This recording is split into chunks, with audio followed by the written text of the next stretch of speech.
Amang Diyos na pinakamakapangyarihan sa lahat, na sa isang salita, nilalang ang mundo at patuloy na nangungusap sa sangkatauhan.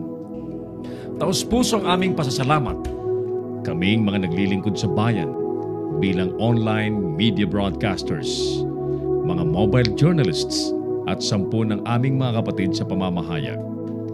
Pinupuri ka namin sa ipinagkaloob na malikhaing talino, kaalamang teknikal at kakayahang panaigin po ang katotohanan. Magtaglay po sana kami ng karunungan, matibay na integridad, malawak na pananaw at makatarungang mga desisyon sa aming mga tungkulin. Naway magsilbi po kaming tinig ng mga mahihina at hamon sa mga makapangyarihan, tagapaghatid ng kaalaman at kaliwanagan sa mga nagugulumihanan. Tulungan niyo po kami na magampanan ang aming mga propesyon sa pinakamataas na antas, lalo't higit sa panahon ng kasalatan, kakulangan ng oras at matinding kompetisyon. Patatagin niyo po kami laban sa mga tukso na sumang-ayon sa kung ano ang nakararami, maghaka-haka, makisama sa mali at ang magmadali. Tulungan niyo po kami, ang mga manonood, mga mambabasa at mga taga-suporta na magampanan ng aming mga papel ng may talino at pangunawa ng ang katotohanan at kagandahan po ang manaig sa online media. Iniaalay po namin ang panalangin ito sa ngalan ni Jesus na tagapaghatid ng magandang balita, naghayag ng kanyang katotohanan at nag-alay ng kanyang sarili sa sanlibutan.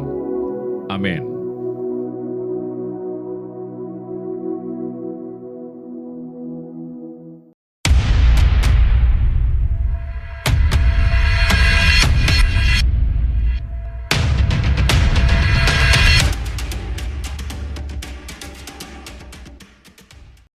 Narito ang mga isyong dapat abangan sa Kamaong Asero. Presyo ng langis, tatas na naman bukas. Pilipinas, ipatatawag daw ang mga inchik na nagpalubog sa mga Pinoy fishermen. Joint Philippines-China inquiry sa Recto Bank issue, hindi daw pabor si VP Leni at ilang senador. UN, malabong mamagitan sa Recto Bank incident. Mga makinang ipinamigay sa mangingisdang pinalubog sa Recto Bank hindi na daw kailangang palitan. Samantala, Jinggoy, lilitisin ng Sandigan Bayan sa Hulyo 8 tungkol sa pork barrel scam. Lumubog naman na truck sa Ross Boulevard, iimbestigahan na po ng DPWH. Estudyanteng naglalasing sa paaralan, sinaksak pa ang gwardyang sumita sa kanya. PNP pinatatanggal sa mga porn sites ang sex scandal ng isang high school student sa Cagayan de Oro City. Attendance ng mga nangangarap na maging House Speaker binubusisi ngayon. At airstrike ng US sa Iran, ipinatigil po ni Trump, giyera hindi natuloy.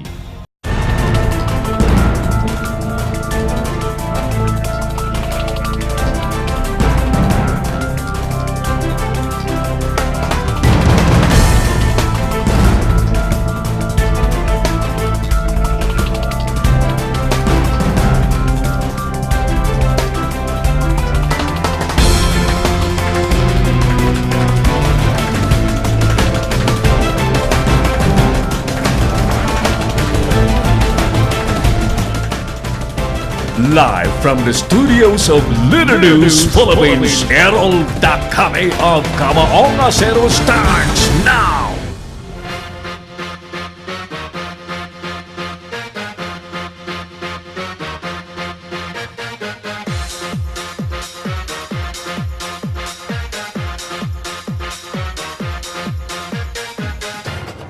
Pabor ba kayo o hindi na maging Pangulo o susunod na Pangulo si Senador Ping Lacson?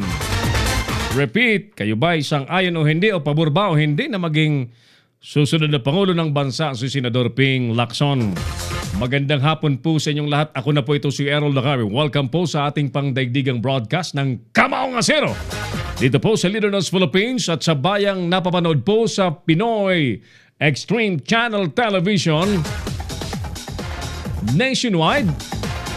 At ang ating Pinoy Extreme Channel TV po ay nasa Signal Cable Channel 106, Sky Cable Channel 217, Cable Link Channel 59 at sa Destiny Cable Channel 84 at sa mahigit 1,000 iba't iba pang mga cable companies nationwide. Ayan, kasama po natin ang buong pwersa po ng Leader News Philippines at ng Pinoy Extreme Channel. Ang ating broadcast po ngayon ay pinalilipad ni Broadcast Officer Clarence Ondaya habang naka-remote sa atin ang ating Operations Head Engineer Oliver Licop, Creative Director Mark Anthony Reynoso, and Creative Producer Carlo Reyes. Kasama po natin ang mga tagapag-ulat ng Leader News Philippines. Sa ilalim po ng Leader Broadcasting Network Corporation. Ulitin natin ang ating survey question mga suki. Pabor ba kayo o hindi na maging susunod na Pangulo si Senador Ping Lacson? I-like po ninyo ang ating FB page ng Leader News Philippines. Mag-comment, i-follow at i-share po natin para mas marami pong mga Pilipino ang nakakasubaybay sa mga totoong nangyayari po sa ating bansa. Ang ating mga ang studio po natin ay pwede niyong tawagan sa 0927-494-2175 at 0949-365-0000. Magandang hapon sa mga nasa Metro Manila at sa lahat ng key cities sa buong kapuluan at sa mga nasa malalayong probinsya at kanayunan. Thank you for watching our show. At siyempre, special mention sa ating mga OFW na napakatyagang nagpapakahirap sa abroad. Bagamat mapalagyan po tayo nakakarinig ng kung ano-anong mga hindi magandang balita sa abroad ay lakas loob pa rin ang kanilang armas. Makapaghanap buhay po lamang sa kanilang mga pamilya at nang maiyahon po sa kahirapan. Yan po lagi ang natatanging pakay po ng ating mga OFW. Mabigyan po ng magandang bukas ang kanilang mga pamilya. At sabay pong napapaunlad din natin ang ekonomiya po ng bansa. Honestly mga kaibigan, wala naman po tayong mga for export products kundi mga tao. Sa Pilipinas, ang ini-export po natin ay mga tao. Hindi po produkto, hindi tulad sa China. At least sa China, ang ini-export po nila ay bagamat pinipintasan natin ng mga low class, low quality, low standard na produkto, at least may produkto po sila. Tayo, mga tao mismo, mga Pinoy mismo ang ini-export natin na magtrabaho sa abroad. Pero ulitin ko lamang mga kaibigan, ang Leader News Philippines at especially ang Kamaong Asero ay patuloy po na naninindigan sa ating panawagan na itigil na po natin ang deployment ng mga household workers o yung tinatawag po nating mga domestic helpers, because in this sector, dyan po tayo naduduhagi ng todo, nakararanas ng sobrang pang-aapi. Kalimitan po ay puros kamalasan po ang kwento ng karamihan po sa ating mga kababayang nagbabaka sakaling maghanap buhay sa pamamagitan po ng pagkakatulong sa ibayong dagat. Sa kabila po ng mga naibalita na napatay, kinasuhan, kung ano-anong mga bintang na hindi katotohanan at hindi lang makalaban sapagkat naroon sa ibang bansa. Marami pa rin po ang talagang sumusugod pa rin dahil po sa pangakong mataas na sweldo. Bagay, dito nga naman sa Pilipinas by law ay magkano ba ang sweldo ng kasambahay? Maswerte na kung 5,000, di ba? Sa abroad, 20,000, 25,000 to 30,000. Saan ka pa nga daw? Sabing ganon. Kaya marami pa rin po ang napipilitan despite the negative issues na nasa salubong po lagi ng mga Pinoy domestic helpers. Puntahan muna natin ang nangyaring Mobile Legend competition na binantayan ni Mike Francisco, yung pambata doon ng Pilipinas na Archangel. Arcangel ba yan? Arcangel o Archangel?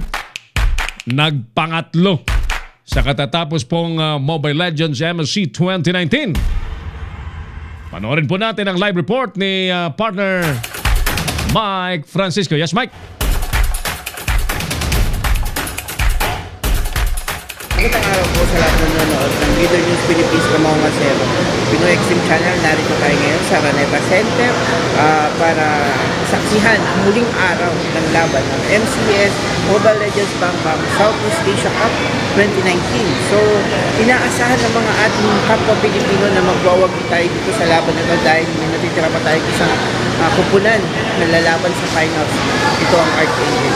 Tanungin natin ng mga kapwa natin Pilipino kung anong reaksyon nila o yung kanilang mga mensahe para sa ating pambato ng Pilipinas.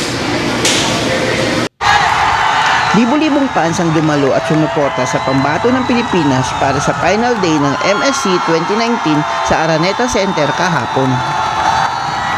Ugi sila sa elimination round para pumasok sa semi-final round, ngunit natalo rin ito sa score na 0-2 laban sa Lobere Esport ng Indonesia.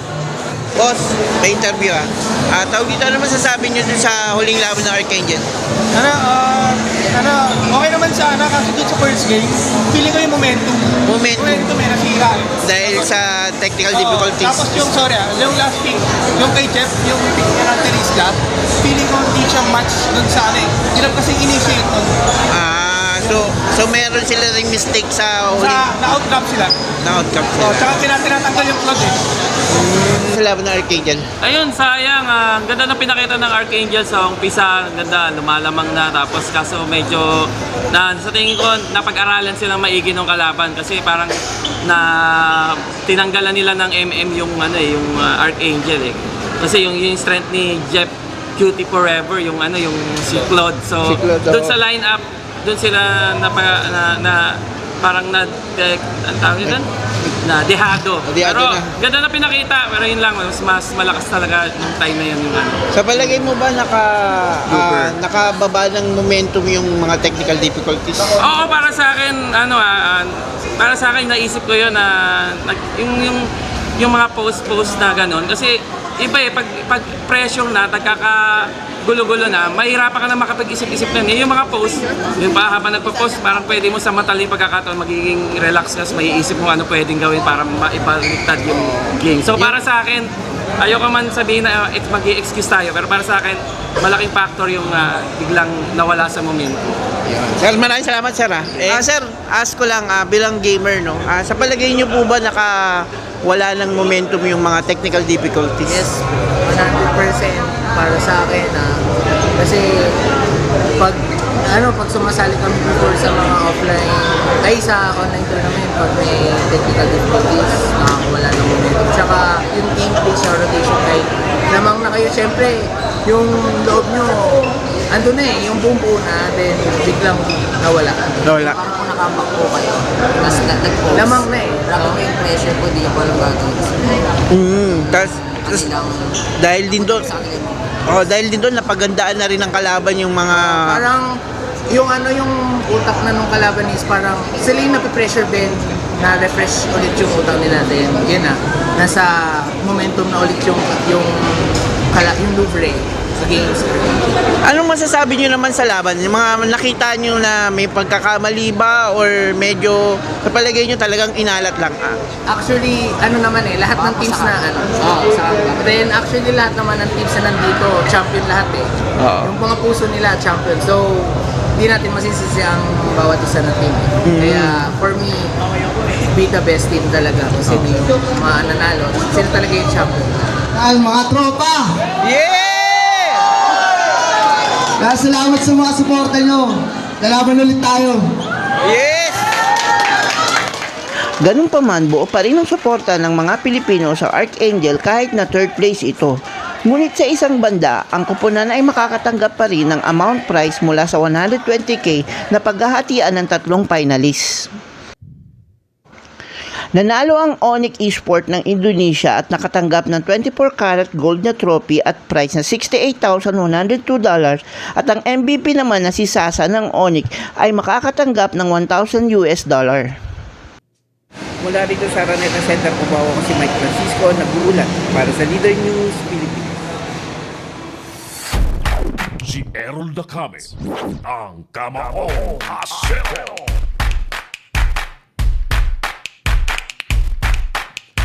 Thank you, Mike. Daming nahumaling po sa Mobile Legend na yan. Kaliwat kanan ay lahat ang mga bata, matanda, ay nakadukduk sa cellphone. Nanonood po ng Mobile Legend. By the way, may isang pag-aaral sa London na ang mga bata daw pag binigyan natin ng smartphone ay para daw binigyan natin ng 1 gramong cocaine. Sapagkat ang smartphone or cellphone is as addictive as a cocaine. Yan ang pag-aaral sa London.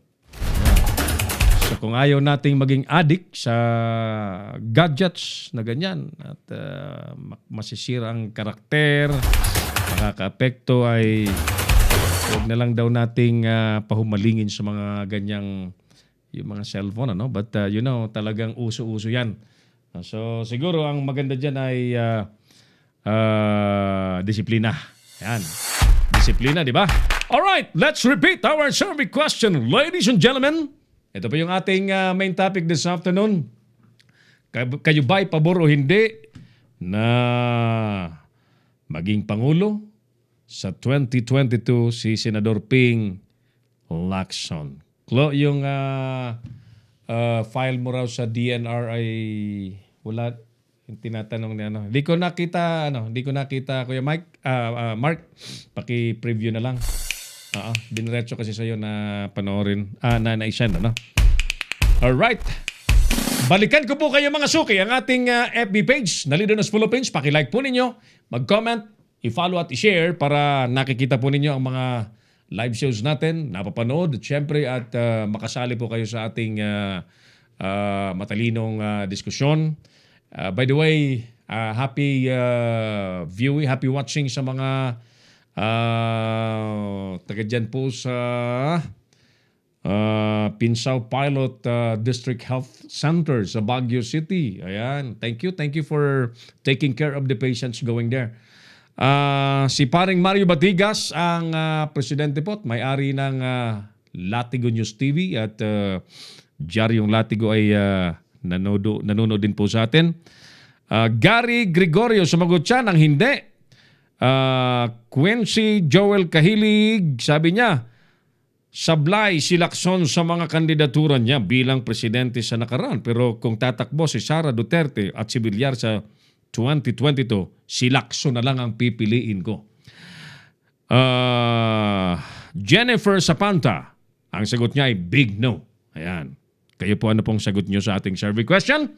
Pabor ba kayo o hindi na maging Pangulo si Senador Ping Lacson? Although mga kaibigan, ang mga politiko tulad po ng Pangulong Duterte, hindi naman umaamin na tatakbo yan. Puros hindi tatakbo. Si Cynthia Villar, mga kaibigan, pinag-uusapan, Senadora Cynthia Villar, nagiging laman din ang usapan dahil number 1 siya, top notcher sa senatorial election. Pinag-uusapan na pwede daw. She is a good material for the presidential race in 2022. Pero tinatanggi naman, wala daw siyang kapangarap at wala daw sa hinagap niya ang tumakbo sa pagka-pangulo. Ayan. So mga kaibigan, yan po ang ating pinag-uusapan today. Samantala sa Amerika, nais ko lamang pong ikwento po sa inyo na yung Iran kasi, pinabagsak yung unmanned drone. Yung surveillance drone ng Amerika na ikinagalit po ng mga Amerikano. At sa totoo lamang, ipinag-utos na po ng presidente ng Amerika ang airstrike laban po sa Iran. Pero habang nasa kalagitnaan na po, yung mga jet fighter nasa himpapawid na po, nasa langit na, kalangitan na, lumilipad na yung mga jet fighters ng United States, ay biglang nagbago ang isip po ni US President Donald Trump. Nagbago. Ipinatigil niya. Kung ano man ang dahilan, mga kaibigan, ayan, alamin natin kung bakit niya biglang ipinatigil. Balikan ko po kayo mga suki pagkalipas po ng ilang importanteng paalala. Stay where you are. Magbabalik si Errol Nakame sa Kamaong Asero. Bring your business over 1 million TV or online. Reach your target customers anytime, anywhere. Your brand on TV or on the web. Get more customers and grow your business. Advertise now.